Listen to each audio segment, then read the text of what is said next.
I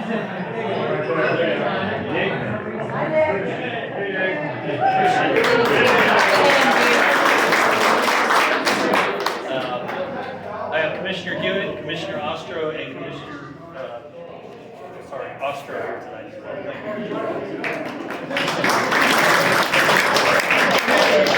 Oh, Coleman, I'm sorry. All right, I'm the best looking commissioner.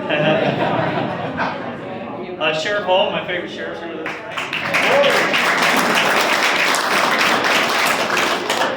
Jennifer Boyd is with us. She is the chairman of the Republican Central Committee. If I miss anyone, just put your hand up and I'll correct myself. But I know we have two candidates for office here today. We have Greg Blair, Mr. President. And then BJ Walker. There it is. So I'd like to introduce Rear Admiral Bert Johnson to you. He was the vice commander of Danville headquarters before he retired. I've known Bert since I worked at Pax River for many, many years. We worked together. We both went to Leadership Maryland different years, but we were able to pull off something in 2009 that nobody thought could be done, and that's we created Leadership Southern Maryland down here. Did that just by a show of hands. Where are my LSM grads? Yeah, see, we have one now. Yeah. When we created Leadership Southern Maryland, it was a little yellow post-it, and I never thought people would start sticking it on their resume. That's what I felt accomplished. That was something they all Admiral Johnson, the floor is yours. Thank you, Tom. So I'm worried about standing in front of BJ right here, but that'll be all right.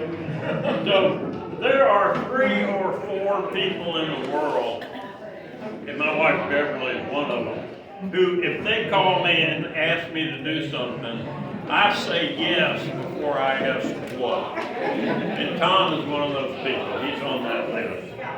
I met Tom, as he said, over 20 years ago. We really got to know him in 2008 and 9 when he founded Leadership Southern Maryland and asked me to help. Tom was our first president, and I got the chance to see firsthand what an intelligent and selfless leader he was. No surprise, he comes from a family that values services. His dad is legendary around here for that. I also found out that Tom is extremely savvy, both smart and practical. His understanding of the world has impressed me at every opportunity, and he knows how to make things happen. That combination, savvy and selfless, makes Tom the ideal candidate for president of our county commission. There is no one in our county, either running or not running, that I think is more capable than Tom Jarboe to take on this important responsibility. And I offer him my highest possible support and endorsement, and hope that you all will too. Now,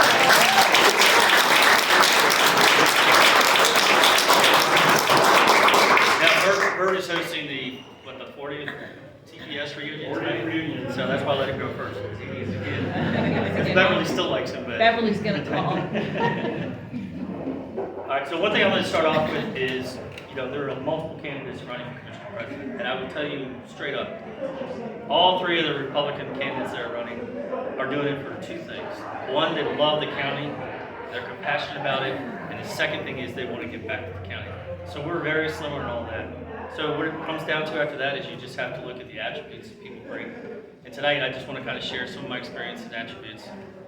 So you got to know where I come from, because a lot of you I met, late in life, like Bert, he knew me after I got out of the Coast Guard and graduated college and all that kind of stuff. So a lot of people don't understand, the early beginnings. And so I just want to kind of share a few anecdotes and facts for you.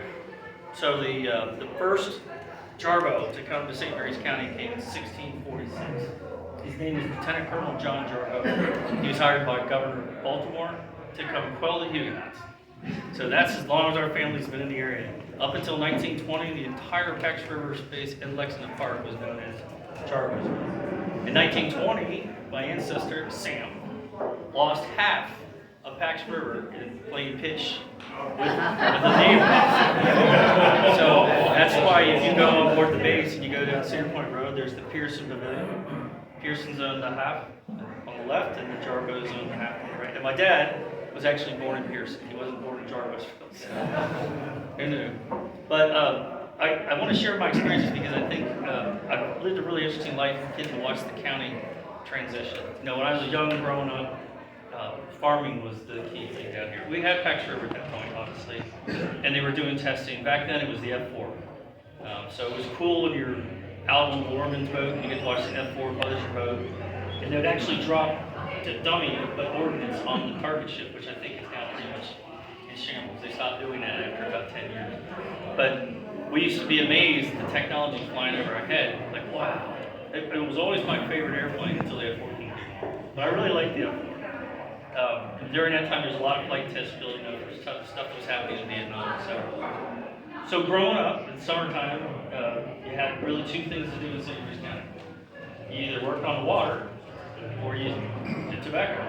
So half of my family actually is big farming, and they had tobacco. Shannon actually grew up on a tobacco farm, so she's plain thing, she stayed tobacco. I didn't. I was on the water, so I went out with the watermen. And we were pretty good at it. By the time we were 15, my friend and I got our first waterman's license. We had a quarter-mile long trot line, and about 15 pots that year. And to give you a sense of the timing and the characters who were involved here, we would run that trot line and then had to scoop the butt over to St. George's Island to sell to some guy named Captain Jack Russell. He owned Seaford at the time. If you didn't make it by noon, the mans would leave, and you're stuck with all these crabs. There's nothing worse than stuck with bushels of crabs on a hot summer day and trying to bring them home, because what are you going to do with them? You can put them in a keeper, or you sell them. So my first entrepreneurial stake, I would call WKIK, the farmer's market. And I undercut every salesman in St. Louis County because I had to get rid of this crap. I didn't have a refrigerator truck, whatever. And he was still paying me better than Jack Russell, so it was a good enterprise. And my first interaction with Pax River, honestly, was from crabbing, because word got out, this kid's selling crabs, I believe in coke for him, or no charge. So, as my mom would say, Tom, the G-men are here. The white van would pull up in the front of the house. It's got the government tag and all these guys in white suits and yellow shirts and they're here to see me to buy their $15 bushel of crabs. And what they would do with them is then fly them up to Maine and trade them for lobster. So that was my first interstate commerce business. But anyway, just kind of fly through a little bit on the timeline. So by the time I got to graduate high school, I got my first job here at Pax River, and I worked as an engineer over at the Atlantic Test Range. And then one of the antennas that's up there today, I built it with one other guy who was engineer at the time.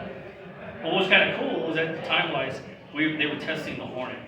And that was the new thing, the Hornet's out there. So we got to watch all the flight tests that was going on in the Hornet. And then we got this thing called Global Address Book. It came just before MCI. But literally, Global Address Book had all the Navy addresses, and you could look it up by last name. So just a timestamp, this is probably late 80s. You look Jarboe up, and they were two. Me and my cousin Chris. That was it. He was the guy that did the tobacco, I did the crab.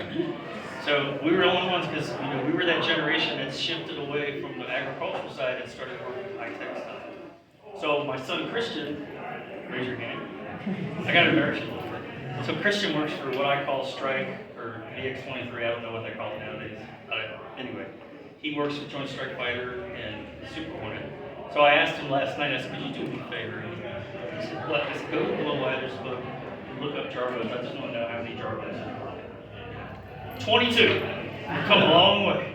But I'm just trying to tell you is that there's a lot of folks who grew up here that were local that have now transitioned to more high technology jobs too. I want to push that up to Steve Bildman. He's an interesting entrepreneur. He was the founder of AirTech. And AirTech, go back in the day, his big job was to tie downs on airplanes and to fuel them. And he basically did the county's job. But he turned it into a high-tech business. And where did he do it? St. Louis Airport. And today, if you go around St. Louis Airport, I'm going to talk about a couple other companies here in a minute. Wait, give yourself some credit. After I retired, Tom took over as president. We deployed an aircraft to Panama. It's now seizing probably about $2 billion a year of cocaine doing interdiction. So Tom is one of the architects behind that program that just boosted maritime patrol in the southbound theaters the next level. So Tom, even though he doesn't take credit for it, Tom was one of the architects behind the program and pushed it in the Southcom Theater, where it became the most successful program in Southcom.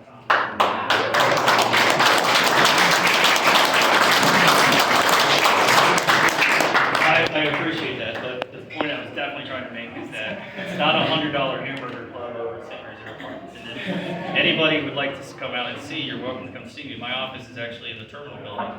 So you can just come in right anywhere, go towards Bird Dog Bistro, I'm right on the right.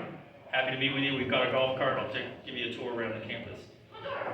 In fact, RCS is here tonight. Where's Dave in the back? RCS was one of the sponsors for tonight. RCS not only does high-tech stuff for the government, they also do with radar cross-section. What's that stand for?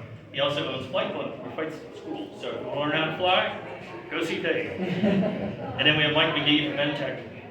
He just won a huge contract out there, and he's been working steadily out there. Again, all high-tech stuff, intelligence, surveillance, reconnaissance, radar, signatures, all kinds of stuff here at our local airport. So I want to plug that hard and say that's kind of where it's at. Fast forward a little bit, my background, I have a master's degree in international trade. I'm a licensed arms trafficker because we move a lot of gear around the world. And it's been an honor to work with so many people. I have friends here in the room who have worked for me before. It's just been an incredible run. But so one thing you might be asking is, well, you were commissioner before. Why did you stop running? And the answer was, I was traveling too much. And I knew that if I was running against me at the time, I would have used that as an excuse. Well, vote for me because that guy's never here. And so I said, okay, I'm not going to run. And then COVID broke out, so I could have done it. But no, it's important.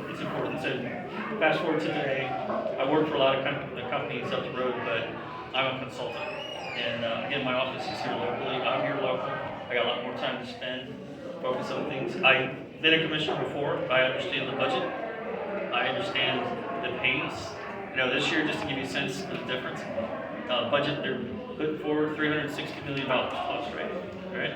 Not approved yet, but $360 million. When I left, it was $212, and that was 8 years ago. That's how much has changed. So budgets are booming. Board of Education gets 47% of all your tax dollars. I don't do that. The Sheriff's Office gets 27. It used to be closer to the Board of Education, but that's no gross knowledge. He's always open. But it's a lot of money, and the big difference between running your own business, which I've done repeatedly, is the fact that when you're dealing with other people's money, you can't run renegade like you sometimes do in your own. Like if I have a gut in my own company, I can take a risk, but I can't take a risk with your tax dollars.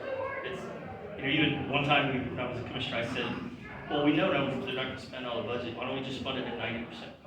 No, you can't do that. It's against the law. So you have to fund to what's going to be executed, even if people don't spend their money. So I'll just say, being a commissioner is a little more challenging for businessmen because can't take the risk that you normally do.